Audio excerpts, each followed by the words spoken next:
صدقہ لینے نور کا ان کے گھر سے ہر گئی، صدقہ لینے نور کا ان کے گھر سے ہر گئی، صدقہ لینے نور کا ان کے گھر سے ہر گئی، ان کے گھر سے ہر گئی، حضرت آمنہ کی گود مصطفیٰ سے بھر گئی، حضرت آمنہ کی گود مصطفیٰ سے بھر گئی، تابناک تابناک ہے زمین و آسماں، تابناک تابناک ہے زمین و آسماں، تابناک تابناک ہے زمین و آسماں، ہے زمین و آسماں، مصطفیٰ کے نور سے کائنات بھر گئی، مصطفیٰ کے نور سے کائنات بھر گئی، کائنات بھر گئی، بو جہل بو بکر بصدق دل دیکھتے ہیں عین نور، بو بکر بصدق دل دیکھتے ہیں عین نور، بو بکر بصدق دل دیکھتے ہیں عین نور، دیکھتے ہیں عین نور، کج نگاہ بو جہل جانب بشر گئی، کج نگاہ بو جہل جانب بشر گئی، جانب بشر گئی، اور قبر میں ہوئی نصیب جب زیارت حبیب، قبر میں ہوئی نصیب، قبر میں ہوئی نصیب جب زیارت حبیب، جب زیارت حبیب، مرکز حیات پر زندگی ٹھہر گئی، مرکز حیات پر زندگی ٹھہر گئی، اور ایک لمحہ کے لیے آئی تھی انہیں بھی موت، ایک لمحہ کے لیے آئی تھی انہیں بھی موت، ایک لمحہ کے لیے، ایک لمحہ کے لیے آئی تھی انہیں بھی موت، آئی تھی انہیں بھی موت، پھر ہمیشہ کے لیے ان کی موت مر گئی، پھر ہمیشہ کے لیے ان کی موت مر گئی، ان کی موت مر گئی، صدقہ لینے نور کا ان کے گھر سے ہر گئی، حضرت آمنہ کی گود مصطفیٰ سے بھر گئی، بھر گئی۔ درود پاک اللہم صلی علی سیدنا مولانا محمد معدن الجود والکرم وعلی آلہ وبارک وسلم، صلاۃ و سلام علیک یا رسول اللہ صلی اللہ تعالی علیہ وسلم کی شان سے حسان بولے، فدائے حامل قرآن بولے، غلام موتی ایمان بولے، وہ نکتہ رس دقیقہ دان بولے، ادب کا مطلع تابان بولے، وَأَحْسَنُ مِنْكَ لَمْ تَرَقَّتُ عَيْنِي وَأَجْمَلُ مِنْكَ لَمْ تَلِدِ النِّسَاءُ خُلِقْتَ مُبَرَّعًا مِنْ كُلِّ عَيْبٍ كَأَنَّكَ قَدْ خُلِقْتَ كَمَا تَشَاءُ۔ ہزار بار بشویم دہنز مشک و گلاب، ہنوز نام تو گفتن کمال بیست۔ حضرات نبی کونین صلی اللہ تعالیٰ علیہ وسلم کی مقدس زندگی پاک کا حصہ مدینہ طیبہ کی سرزمین پر گزر رہا ہے۔ میرے آقا تبلیغ اسلام فرما رہے ہیں، اللہ کے رسول صلی اللہ تعالیٰ علیہ وسلم کی بارگاہ میں یہ کے بعد دیگرے لوگ حاضر ہو کر کے اسلام قبول فرما رہے ہیں۔ تلوار کے زور سے اسلام نہیں پھیلا ہے، بلکہ آؤ دیکھو مدینہ شریف کی آبادی مختلف قبیلوں پر تھی۔ مدینہ میں مختصر عیسائی بھی آباد تھے، مدینہ طیبہ میں یہودی بھی آباد تھے، مدینہ طیبہ میں انصار آباد تھے جو اسلام قبول کر چکے تھے اور اپنے خاندان میں وہ اسلام کی تبلیغ کر کے اور لوگوں کو ورغلا رہے تھے کہ اسلام قبول کرو۔ اسلام بڑھتا چلا جا رہا تھا، اسلام پھیلتا چلا جا رہا تھا۔ مدینہ طیبہ میں یہودی کیوں آباد ہوئے؟ ایک سوال میں آپ سے کرتا ہوں، کیا آپ نے اپنے ذہن و فکر میں کبھی اس سوال کو سوچ کر کے کسی سے پوچھا کہ آخر مدینہ طیبہ میں یہودیوں کی آبادی کیسے ہوئی تھی، عیسائی کیسے آباد ہو گئے تھے؟ تو جب ہم سیرت رسول کا مطالعہ کرتے ہیں تو پتہ چلتا ہے یہودی اس لیے مدینہ طیبہ میں آباد ہوئے تھے کہ وہ اپنی کتابوں میں اور اپنے صحائف میں نبی آخر الزماں کے ہجرت کے مقام کو پہچانتے تھے اور وہ یہ جانتے تھے کہ نبی آخر الزماں ہجرت فرما کر آئیں گے، یہی ٹھہریں گے، اس لیے ان لوگوں نے پہلے ہی سے وہاں پڑاؤ ڈال دیا تھا، ان کی نسلیں چل رہی تھی اور کس بنیاد پر وہ سرکار کی اس دھرتی پر تشریف لے گئے تھے، اس لیے کہ بڑی اچھی قوم یہودیوں کی پہلے مانی گئی تھی، بڑا وقار و مرتبہ ان کو ملا تھا۔ حضرت موسیٰ پیغمبر علیہ الصلوۃ والتسلیم کے فرمانوں کی جب نافرمانی انہوں نے کی اور بخت نصر ان پر متسلط کیا گیا اور اس بادشاہ نے ان کو تخت و تاراج کر دیا، ان کو ذلت و رسوائی کے گڑھے میں ڈھکیل دیا گیا، تب انہوں نے دیکھا کہ ہم نبی آخر الزماں کے وسیلے سے فتح و کامرانی کی دعا مانگا کرتے تھے تو میدان میں ہم فتح پایا کرتے تھے، ہم وہی میدان اور اسی میدان میں کامیابی حاصل کرنے کے لیے، وہی وقار ہم پھر لینے کے لیے اور اسی طریقے سے اپنی عزت کو حاصل کرنے کے لیے ہمیں ضرورت ہے پھر کہ ہم نبی آخر الزماں ہی کی مدد لیں۔ چنانچہ نبی آخر الزماں یہاں قیام فرما ہوں گے، ہم یہی رہیں گے تاکہ جب وہ تشریف لائیں گے یہاں تو ہم ان کی بارگاہ میں حاضر ہو کر کے ان کی فرما برداری کریں گے، ہماری واپس گئی ہوئی عزت آ جائے گی، ہمارا واپس گیا ہوا وقار لوٹ آئے گا، ہم کو آبرو مندانہ جیون بتانے کا پھر موقع مل جائے گا۔ یہ ذہن و فکر لے کر کے وہ مدینہ کی سرزمین پر آباد ہوئے۔ آقا کریم صلی اللہ تعالی علیہ وسلم کی بارگاہ میں ایک یہودی پہنچے جن کا نعمان نام تھا، وہ کیسے پہنچے سرکار کی بارگاہ میں ان کا واقعہ بیان کیا جاتا ہے کہ جب اللہ کے رسول مدینہ طیبہ میں جلوہ افروز ہوئے تو نعمان نے جا کر کے سرکار کی زیارت کی اور دیکھا، اور دیکھنے کے بعد نعمان آئے اپنے گھر۔ نعمان کے باپ نے نعمان کو ایک کتاب دیا تھا اور اس کتاب کو مہر بند کر دیا تھا اور کہا تھا کہ اب بالکل قریب ہے، نبی آخر الزماں یہاں پر ہجرت فرما کر کے تشریف لائیں گے۔ چنانچہ جیسے نعمان نے سنا کہ پیغمبر اسلام آئے ہوئے ہیں، تمام تعریفیں سن کر کے نعمان نے سرکار کی زیارت کی اور زیارت کرنے کے بعد واپس آ کر کے اپنے باپ کی دی ہوئی کتاب کے مہر کو توڑ دیا اور توڑ کر کے جب پڑھنا شروع کیا تو نعمان کہتے ہیں کہ جیسے جیسے میں سرکار کو دیکھ کر کے آیا تھا اسی طرح سے میں کتاب میں لکھا ہوا پا رہا تھا، اسی طریقے سے ساری باتیں پائی گئی تھی۔ اس کتاب میں یہ لکھا تھا ان کی صورت ایسی ہوگی، ان کی چال ایسی ہوگی، ان کا حلیہ پاک اس طرح سے ہوگا، وہ حلال و حرام کی تلقین اس طرح سے فرمائیں گے، وہ ایک خدا کی عبادت کا حکم دیں گے، اس طرح سے ساری باتیں اس میں تحریر تھی۔ نعمان اس کتاب کو لے کر کے اللہ کے حبیب کی بارگاہ میں حاضر ہوئے اور عرض کرتے ہیں یا رسول اللہ، یہ دیکھیے میرے باپ نے یہ مجھ کو صحیفہ دیا تھا، یہ کتاب دیا تھا اور اس کو کہا تھا کہ جب تم اس وقت اس کو کھولنا اور توڑنا جب نبی آخر الزماں مدینہ کی سرزمین پر جلوہ افروز ہو جائیں گے، یہاں پر وہ آئیں گے تب تم کھولنا۔ یا رسول اللہ، میں آپ کو دیکھ کر کے گیا اور اس کے بعد میں نے اس کتاب کو کھولا اور کھولنے کے بعد سرکار جیسے جیسے میں آپ کو دیکھ رہا ہوں وہی ساری باتیں اس میں ہیں، میں اقرار کر رہا ہوں کہ آپ نبی برحق ہیں، آپ اللہ کے رسول ہیں، مجھے اسلام کا کلمہ پیش کیجئے۔ اللہ کے رسول صلی اللہ تعالیٰ علیہ وسلم نے نعمان کو اسلام کا کلمہ پڑھایا اور اسلام میں داخل فرما لیا۔ نعمان سرکار کی بارگاہ میں رہنے لگے، بڑے جید آدمی مانے گئے تھے نعمان یہودی قبیلہ میں۔ یہودی دیکھ کر کے اچنبھوں میں پڑ گئے کہ نعمان جیسا آدمی محمد کے دین کو قبول کر لیا ہے، نعمان نے ان کے دین کو قبول کر کے ہماری جماعت پر ٹھیس لگا دی ہے۔ چنانچہ وہ لوگ نعمان کے مخالف ہو گئے، نعمان کے دشمن ہو گئے۔ نعمان نے کہا مجھے دشمنی کی کوئی پرواہ نہیں ہے، مجھے مخالفت کی کوئی پرواہ نہیں ہے۔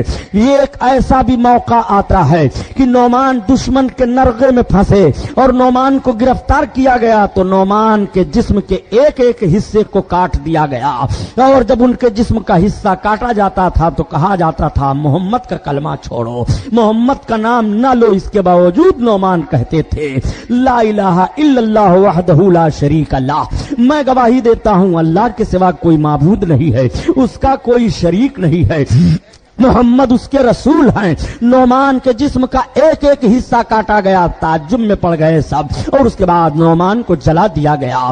لیکن نعمان نے نبی کونین صلی اللہ تعالی علیہ وسلم کے کلمہ کو چھوڑا نہیں بلکہ ثابت کر دیا، اور نعمان نے للکار کر کے کہا تھا، اے یہودیو، جب تم آپس میں بیٹھتے تھے تو کہا کرتے تھے کہ محمد کے اندر یہ خوبیاں پائی جا رہی ہیں۔ محمد وہی ہیں جس کی بشارت تورات میں دی گئی ہے، جس کی بشارت ہماری کتابوں میں آئی ہے، اور جن کی ہم تعریفیں پڑھا کرتے تھے ان کی ساری علامتیں ان کے اندر پائی جا رہی ہیں۔ ضرور یہی نبی برحق ہیں، پھر تم کیوں انکار کر رہے ہو؟ تمہارے اندر عصبیت کیوں آ گئی ہے؟ تمہارے اندر تعصب کیوں پیدا ہو گیا ہے؟ ڈرو خدا سے، ڈرو جہنم کے عذاب سے۔ نعمان یہ پیغام دیا کرتے تھے۔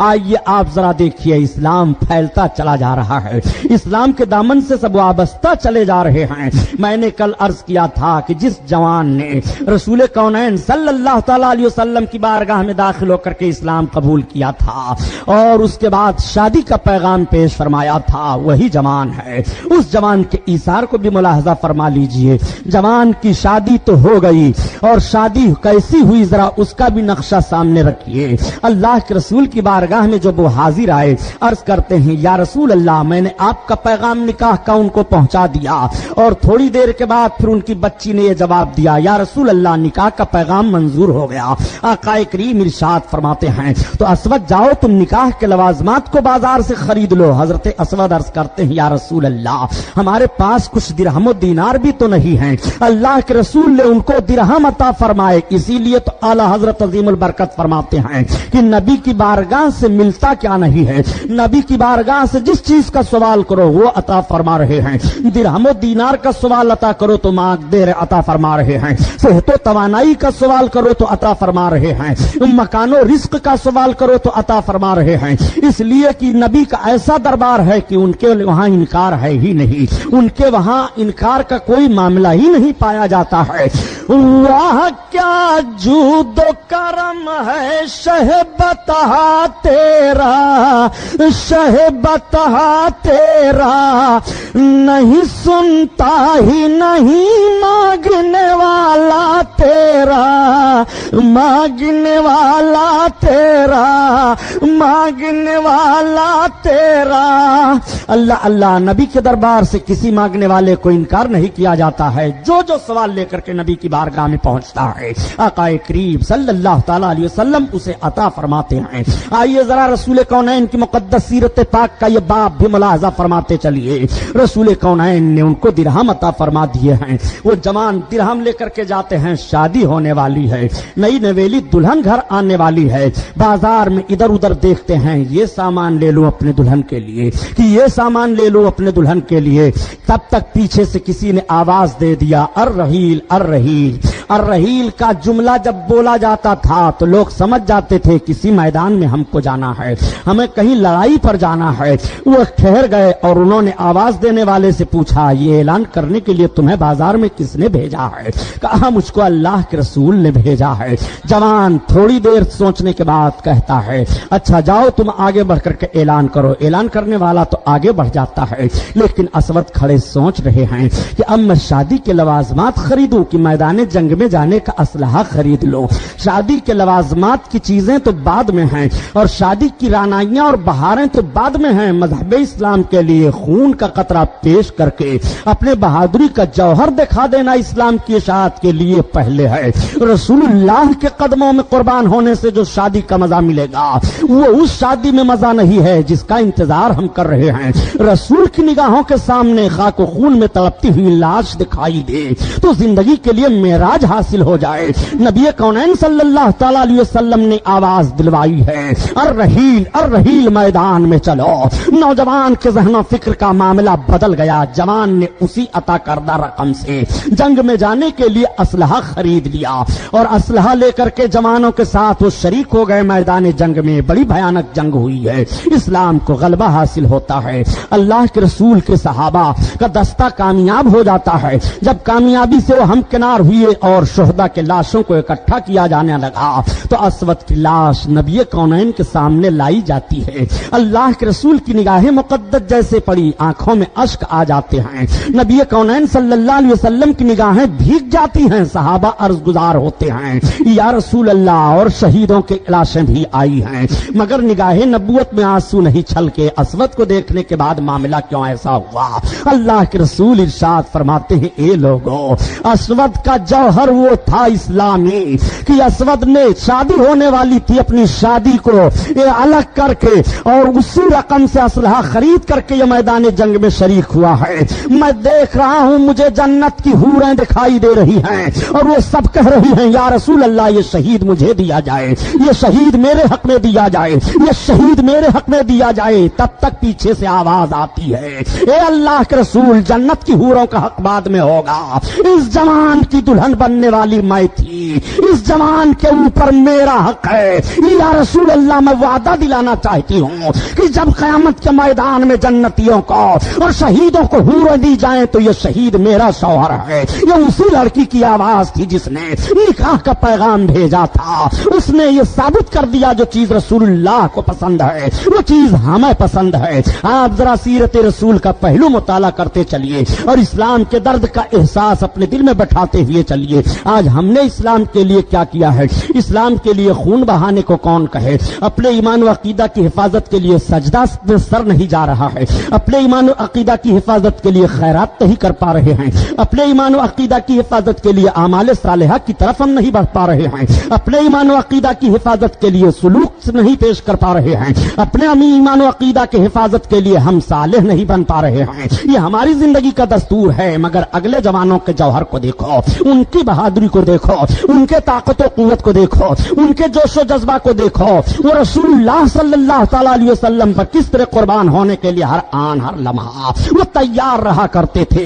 ان کی زندگی کا مشن یہی تھا کہ رسول کونین کی محبت ہمارے دل میں رہے اور ان کے لیے نصرت غیبی آواز دے رہی تھی کہ قدرتیں کی محمد سے وفات ہونے تو ہم تیرے ہیں, یہ جہاں چیز ہے کیا لوح و قلم تیرے ہیں. آپ ذرا سمجھتے ہوئے چلیے ایک جوان یہ بھی ہے رسول اللہ صلی اللہ علیہ وسلم کی بارگاہ میں حاضر ہو کر کے اسلام کا کلمہ پڑھ رہے ہیں. مدینہ طیبہ کے اکثر لوگ سرکار کی بارگاہ میں حاضر ہوتے چلے آ رہے ہیں. عورتیں آ رہی ہیں, مرد آ رہے ہیں, غلام آ رہے ہیں. غلاموں نے دیکھا یہ تو ایسے رسول ہیں کہ غلام کلمہ پڑھ لیتا ہے تو غلامی کی زنجیر سے چھٹکارا پا جاتا ہے, غلامی کی زنجیریں ٹوٹ جایا کرتی ہیں. مالداروں نے دیکھا کہ یہ تو محمد کا ایسا دربار ہے کہ جب کوئی کلمہ غلام پڑھ لیتا ہے تو اس کو اتنی عزت مل جاتی ہے, اگر کوئی رئیس اس طرح سے کلمہ پڑھ لے گا تو اسے کتنی عزت ملے گی. میرے سرکار سب کو عزت دیا کرتے تھے, میرے آقا سب کے قدر کو بڑھایا کرتے تھے, کسی کی دل جوئی میں کوئی کمی نہیں ہوتی تھی.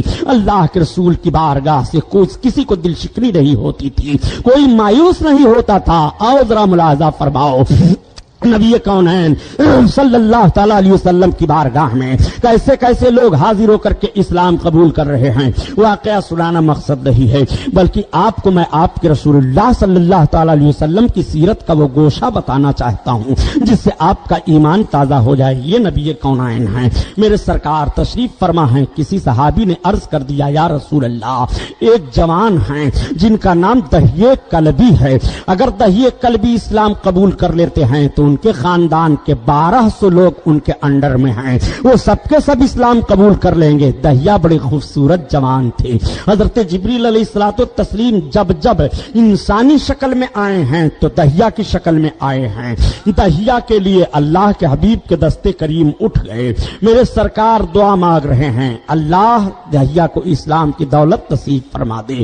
حضرت دہیا کے لیے اللہ کے حبیب اسلام کی دولت کے لیے دعا کر رہے ہیں. نبی کی دعا قبول ہو جاتی ہے, میرے سرکار کی دعا کیوں نہ قبول ہو. اللہ کے حبیب جس کے لیے دعا فرما دے اللہ اللہ اس کے لیے باب اجابت کھل جائے, اس کے لیے دعا دلہن بن کر کے جائے. اللہ کے حبیب صلی اللہ تعالی علیہ وسلم نے دہیا کے لیے دعا کی ہے اور دعا قبول ہو گئی. میرے سرکار دوسرے وقت بیٹھے ہوئے ہیں کہ صحابہ کی نگاہیں دیکھ رہی ہیں کہ وہ دیکھو دہیا آ رہے ہیں. ابھی جن کے لیے کل سرکار نے دعا کی ہے وہی سرکار کی بارگاہ میں چلے آ رہے ہیں. صحابہ صحابہ خوش ہو گئے کہ میرے آقا نے ابھی تھوڑے دیر پہلے دعا مانگی ہے اور اتنی جلدی دہیا چلے آ رہے ہیں۔ جب دہیا سرکار کی بارگاہ میں آئے تو اب آقا کا قریبانہ حال ملاحظہ فرمائیے۔ میرے سرکار نے دیکھا دہیا آ رہے ہیں، لبھائے ناز پر مسکراہٹ آ جاتی ہے۔ اعلیٰ حضرت عظیم البرکت اسی لیے تو فرماتے ہیں کہ میرے سرکار کے لبھائے نازک پر جب مسکراہٹ آئے تو کیسا لگتا ہے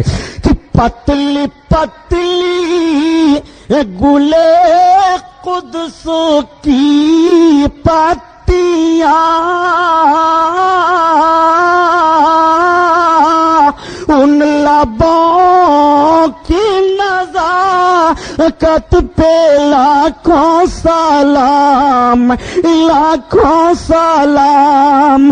اللہ اللہ، آقا کریم صلی اللہ علیہ وسلم کے لبھائے نازک پر مسکراہٹ آ گئی، دہیا آ رہے ہیں۔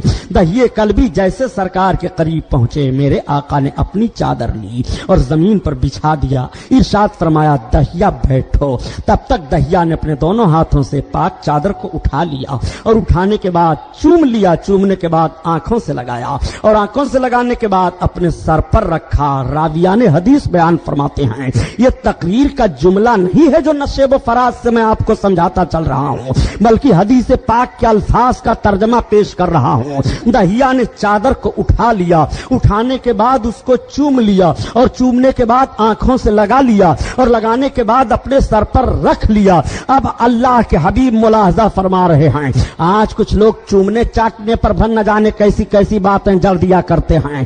سنو پیارے،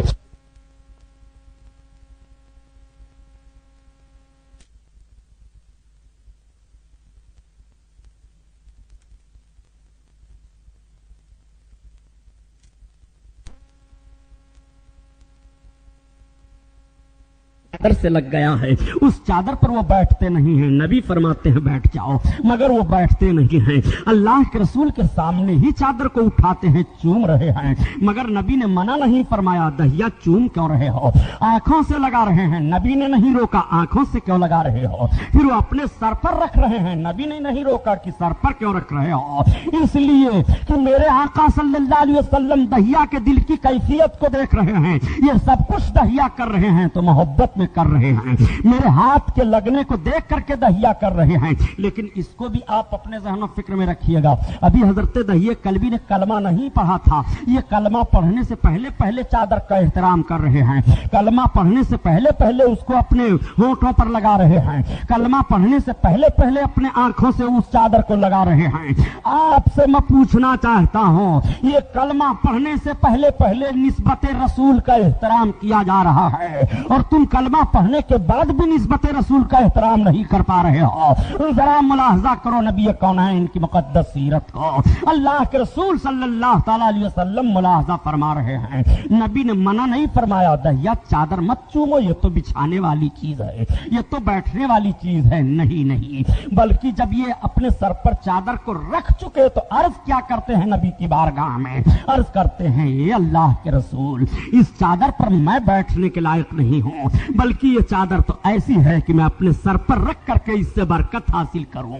میرے آقا سے پھر عرض کرتے ہیں یا رسول اللہ اپنا دست کریم آپ بڑھائیے، مجھے اسلام میں داخل فرمائیے، کلمہ پڑھائیے۔ اللہ کے رسول صلی اللہ تعالی علیہ وسلم کے خوشی کی انتہا نہیں رہی، میرے سرکار دہیا کو کلمہ پڑھاتے ہیں اور کلمہ پڑھا کر کے اسلام میں داخل فرما لیتے ہیں۔ دہیا اسلام میں داخل ہو گئے، صحابہ کو جوش آیا، صحابہ نے نعرہ لگایا، بڑی خوشی کی لہر دوڑ گئی ہے، دہیا اسلام لائے ہیں، وہ دہیا اسلام لائے ہیں جو اپنے خاندان پر بڑا اثر و رسوخ رکھ رہے ہیں، جن کے خاندان کے کافی لوگ ان سے متاثر ہو کر کے اسلام قبول کریں گے، دہیا اسلام قبول کر لیے ہیں۔ اب اسلام جب دہیے کلبی نے قبول کر لیا تو بیٹھ کر رونے لگے، ایسے انداز سے رونے لگے اللہ اکبر کہ ان کے آنکھوں کے آنسو نہیں رک رہے ہیں۔ نبی کی بارگاہ میں کبھی محبت سے بھی رویا جاتا ہے،